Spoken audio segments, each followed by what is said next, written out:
Bismillahirrahmanirrahim. Salatu wassalam ala asyrafil anbiya wal mursalin.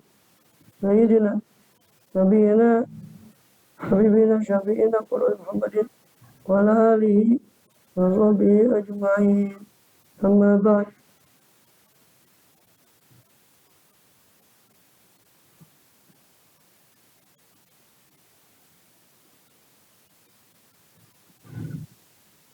Itu disebab tercelanya ilmu ya. Yang ke-8. Masih melanjutkan di pembahasan Ihya Ulumuddin dalam bab masalah tercelanya ilmu. Ini karena sebab pertama, ilmu itu bisa tercela karena menyebabkan madarat. Menyebabkan madarat bagi orang lain. Juga kedua, madarat untuk dirinya atau orang awam. Seperti ilmu nujum. Karena orang awam akan salah terka sehingga seolah menganggap apa rasi bintang itu menentukan nasib itu tadi. Padahal itu kan menurut sejarahnya ada apa sabab yang tersembunyi antara rasi itu tadi, yang itu bukan sabab langsung yang menentukan nasib itu. Itu benar jadi mukjizat bagi seorang nabi seperti kita sudah bahas panjang lebar. Yang ketiga, itu ilmu itu mendalami ilmu itu bisa tercela kalau dia tidak memahami muqaddimah. Ilmu-ilmu yang pendahulunya sebelum dia mendalami. Jadi yang sudah kita pernah bahas, contoh, ya kan, kadang-kadang ketidaktahuan orang terhadap sesuatu itu lebih bagus. Dia tidak tahu sesuatu. Contohnya tentang kasusnya orang hamil itu, yang istrinya yang gemuk bilang, kamu istrimu ini 40 hari lagi meninggal. Udah kepikiran istrinya, hanya setelah 40 hari kok udah meninggal, baru datang lagi, ya Tobib kenapa? Ya, saya tahu istrimu udah meninggal, cuma ketika saya periksa itu karena kegemuk, ada yang menyumbat daripada lahirnya, sehingga gaji atau apa yang menyumbat itu harus saya tidak ada bicara kecuali harus menakut-nakuti istrimu. Saya bilang 40 hari meninggal. Coba dia tahu kalau itu informasi hoax, ya kan nggak jadi punya anak juga. Jadi kadang-kadang suatu informasi itu, kadang ketidaktahuan orang pada satu ilmu itu lebih bagus daripada ngerti ilmu. Contoh mendalam ilmu kalam, Aqidatul Awam belum hatam, hanya tambah kopior, ya kan, bukan tambah benar. Aqidatul Awam belum hatam, tauhid dan macam-macam ilmu dasarnya belum mantap, langsung ilmu kalam, ilmu kopior, bukan tambah benar, tambah karuan. Makanya dikatakan di situ wala ajaib wal ghaibu fil aqaid. Maka ada pun keajaiban dan keanehan, keasingan, keanehan dalam ilmu akidah, aqaid ini adalah amal, ini amal syariah. Ya, wa ibadatnya, dan dalam hal ibadat ya, dalam hal memberi faedahnya ke ilmu-ilmu aqaid dan amal tadi kepada sofa al-qulub, kepada bersihnya hati, wa naqo'aha, dan bersihnya hati, aina taubatah, wa taharatah, dan sucinya hati dari adnas, dari macam-macam maknawi dan macam-macam kotoran maknawi, wa tazkiyah, dan yang bisa memberi tazkiyah, pensucian pada hati, wa islah, dan mengislah hati tadi litaroki, untuk naik pada jiwa lillah subhanahu wa ta'ala, pada kedekatan dengan Allah subhanahu wa ta'ala di firman hadis-hadis, wa ta'aruduha, dan juga tentang menghadangnya hati linafahati fadlih, terhadap, atau bisa masuk ke ila jiwarila wa ila ta'arudiyah, ya, untuk menghadang hati tadi kepada nafahati fadlih, hembusan-hembusan karunia dari Allah. Aksaru itu baru khobari ajaib itu aksaru, itu lebih banyak, wa'alumu, lebih agung, lebih besar, mimma bil adwiyati wal aqaqir, daripada apa yang terdapat dalam obat-obatan dan tumbuhan.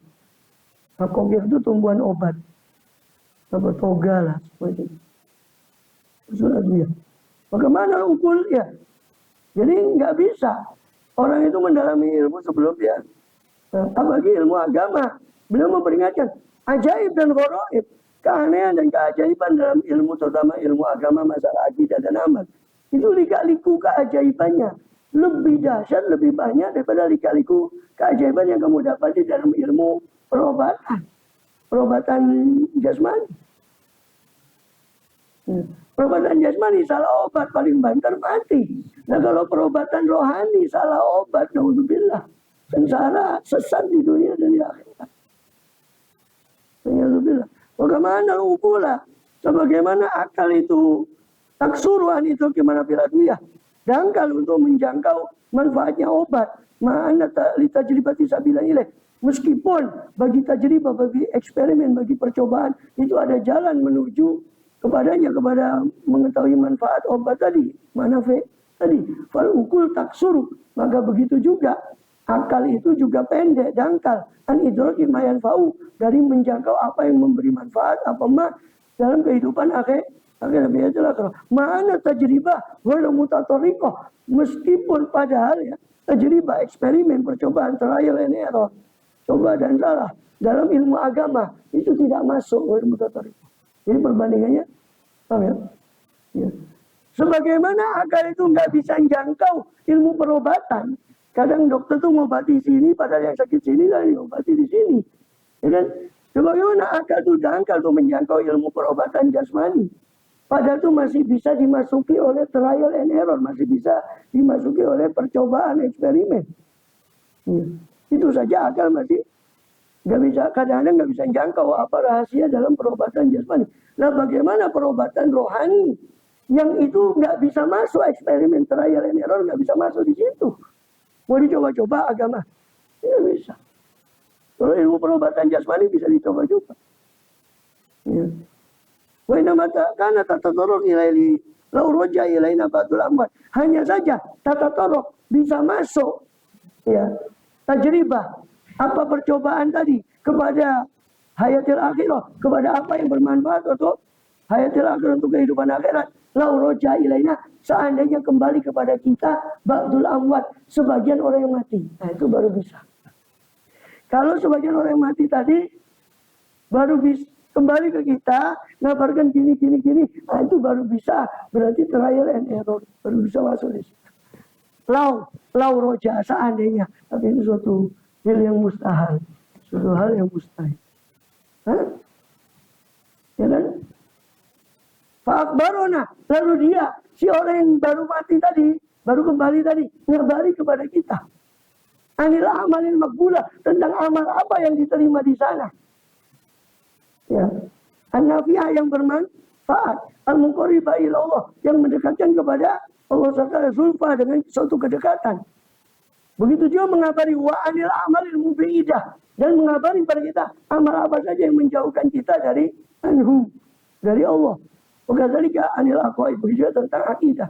Wakadzalika la matma'ah, dan yang seperti itu tidak ada tomak, tidak bisa kita punya keinginan seperti itu. Bisa nggak? Punya keinginan kembalinya mati. Sehingga kita bisa trial and error dalam amal. Oh amal kemarin salah, amal ini aja yang betul, ayo kita perbaiki. Nggak bisa kan trial and error macam itu dalam ilmu agama, dalam ilmu syariat, dalam ilmu akidah. Kalau bisa gitu saya enak. Fayakfika min manfaatil akli, maka sehingga mencukupimu daripada manfaat akal. Ayah diaka, apa yang to ya dia akan menunjukimu apa akal itu ila sirkin Nabi sallallahu alaihi wasallam. Itu ya dari kalimat itu tadi. Maka cukuplah bagimu kemanfaatan akal untuk menunjukimu tentang sidqin Nabi, kejujuran Nabi Muhammad sallallahu alaihi wasallam dan para anbiya yang lain, wa yufhimuka, dan memahamkanmu siapa apa akal tadi, mawaridah isyaratihi, tempat-tempat datangnya isyaratnya Rasulullah SAW dalam kalamnya Rasul. Fa'zilil akla ba'da dzalik, maka singkirkanlah akal setelah itu. Ya, maksudnya setelah akal itu menunjukimu pada bahwa Rasul itu benar. Ini tasarrufi, singkirkan dari apa? Singkirkanlah dari bertindak akal itu tadi. Walazimil ittiba, lazimilah ittiba kepada Rasul. Cukuplah bagimu akal itu menunjukkanmu bahwa sang Khalik ada. Sebagaimana ini dibuat, berarti ada yang membuat. Itu akal bisa di situ. Bahkan dalam menentukan nama sang Khalik saja akal tidak bisa. Maka diutus Nabi, namanya Siwa apa Brahma apa siapa namanya sang Khalik. Tidak bisa akal ngarang sendiri. Maka Tugasnya akal cukup membenarkan la ilaha illallah Muhammad Rasulullah dengan akal. Kok bisa nih Muhammad betul? Quran. Saya nggak mau panjang lebar, singkat ceritanya. Quran. Kenapa Quran? Karena Quran menantang. Datangkan semisal Quran, datangkan 10 surat, datangkan 1 surat. Dan tidak ada Abu Jahal, wala Abu Lahab, wala Abu yang lainnya mengatakan, ya Muhammad ini loh 10 surat. Mereka malah menyodorkan harta dan nyawanya di Uhud, di Badar, padahal mereka paling pelit, jangankan nyawa. Harta saja mereka pelit, bagaimana mereka menyodorkan nyawa untuk hanguskan kebenaran yang dibawa oleh Rasulullah. Padahal seandainya mengikuti tantangan Quran, cukup dia datangkan 1 surat. Dan itu sudah pernah dilakukan, itu bukti mereka tidak mampu. Itu pujangga masih banyak. Bagaimana masih? Maka dari singkat ceritanya, akal itu bisa membuktikan secara logika kebenaran nubuat dan kebenaran ilahiyah dengan akal. Setelah itu singkirkanlah akal. Setelah kamu tahu, oh Rasulullah benar, wes sampai situ tugasmu, hai akal, singkirkan. Kau ikut toh, Rasul suruh yang kentut sini terus wudunya di sini, ikuti. Meskipun akal, oh ya, wala simili tiba, wala taslam ila bise, jauh sudah. Fasilil aklah, tinggal sedikit ya. Saya singkat aja. Maka singkirkanlah akal setelah itu untuk tasarruf. Singkirkanlah akal setelah itu untuk bertingkah, untuk bertasarruf, ya, untuk bertindak. Walasimil ittiba, lazimilah ittiba. Setelah kamu akal sehatmu menuntutmu pada agama yang benar, pada kebenaran Rasulullah, sampai situ akalmu berhenti, ikutilah Rasul SAW yang sudah dibuktikan kebenaran beliau. Fala taslam illa bih, maka kau tidak akan selamat kecuali dengan ittiba tadi. Walizalika qala sallallahu alaihi wasallam, Rasul bersabda, inna minal ilmi jahlan. Sesungguhnya sebagian dari ilmu itu ada kejahilan. Ada sesuatu yang kamu harusnya nggak tahu. Ya, tentang tadi itu kan nggak tahu kita. Kok yang batal di sini yang wah ini bilang kauli ayalan. Dan sesungguhnya sebagian dari kaul itu ada ayalan, ada kesulitan. Kesulitan untuk atau iyan. Ya, iyan di situ. Iyan ini kesulitan untuk memahami. Yang tahu asrar semua itu adalah para anbiya dan para aulia. Ada sebagian dari agama yang asrarnya bukan pelit. Memang mentok di situ asrarnya. Kalau kamu tahu, ya ikutono jalannya para aulia baru terbuka asrar itu tadi. Jangan kalau karena nggak terbuka asrar bagi dia, dia koar-koar. Masa ada ilmu macam itu kata dia? Yang katanya asrar. Utak musing dorong toto kan gitu. Kok kamu nyalano para aulia atau nyalano Allah yang bakhil terhadap nur Allah, ilmu Allah laduni, tidak bakhil. Tapi hati kita yang terhijab, itu bahasanya Imam Ghazali di kitab Ajaibil Qalbi. Ya. Wa ma'lumun anna al-ilma jalan. Ketahuilah bahwa dan sudah diketahui bahwa ilmu itu tidak mungkin ada apa ilmu itu suatu kejahilan. Walakin yu'asir ta'sir rajali fil itar. Akan tapi dia bisa yu'asir, bisa mempengaruhi pengaruhnya kejahilan dalam berbahaya. Sebagian ilmu itu ada kejahilan, maksudnya sebagian ilmu ada yang bisa memberi pengaruh madorot pada kita seperti pengaruh madorotnya kejahilan, yaitu ilmu yang belum sampai waktunya di situ. Seperti tadi itu orang dasar akidah belum sampai, belajar ilmu kalam, bukan tambah tertunjuknya akidahnya tambah kopior. Karena dasarnya belum kuat. Rasulullah SAW sama dengan orang belajar belum plus minus kali ya di Polondo itu belum selesai mau belajar porogape. Ya munyer. Kalau SAW Rasul bersabda, "Ayyuhal qalil min taufiq min katsir minal ilm."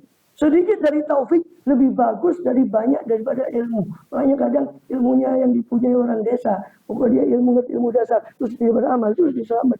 Daripada orang yang dalam ilmu kadang terombang-ambing dengan anginnya ilmu.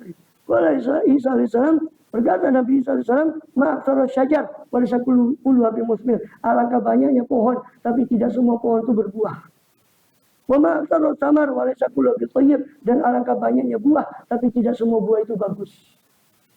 Dan tidak semua buah kualitasnya bagus. Wa ma'aksara ulum, walaysa kullu bidafi, dan alangkah banyaknya ilmu, tapi tidak semua ilmu itu bermanfaat. Seperti ilmu kalam bermanfaat bagi orang yang sudah menguasai dasarnya, tapi malah mazorot bagi orang yang tidak menguasai dasarnya. Maka sebab ilmu yang ketiga yang panjang lebar dibahas ini adalah sebabnya orang bisa mazorot ilmu itu kalau dia mempelajari satu ilmu sebelum ihkam, sebelum dia mengkuatkan, mengkokohkan ilmu yang dasarnya. Wallahu a'lam bishawab. Bayana ma bujila min al-fadil ulum. penjelasan berikutnya apa yang dirubah dari lafaz ilmu. Fakih, dulu fakih maknanya sahabat gimana, makna zaman sahabat fakih itu gimana, makna sekarang fakih itu cuma menghafal fatwa-fatwa. Padahal makna fakih zaman sahabat itu adalah orang yang yakhafullah. Allah, nanti ada dijelaskan berapa lafaz itu sudah berubah maknanya di zaman sekarang. Wa alam shawab, Fatihah.